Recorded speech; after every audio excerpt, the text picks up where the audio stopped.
আসসালামু আলাইকুম। আসলে আমি বলতে চাচ্ছি একটাই বিষয় যে, বাংলাদেশে যদি কখনো কোনো অসুস্থ হয়ে পড়ে কেউ, তো কেন বিদেশে যেয়ে চিকিৎসা করা হয়? সাধারণত মালয়েশিয়ান লোকরা মালয়েশিয়ায় সব কিছু চিকিৎসা করে।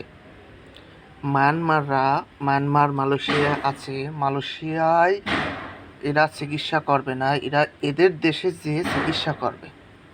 ইন্দোনেশিয়ারা এরা এদের দেশে যেয়ে চিকিৎসা করবে। এরা একটাই কথা বলে যে আমার টাকা কেন অন্য দেশে যাবে, আমার টাকা আমার দেশেই সব কিছু হবে। তো আমি একটা জিনিসই বলতে চাই যে বাংলাদেশ কেন অন্য দেশে যে চিকিৎসা নিতে চায়? বাংলাদেশে কি এরকম কোনো ব্যবস্থা করতে পারবে না জীবনেও? এরা কি এত বড় ওই ধনী হয়ে গেছে?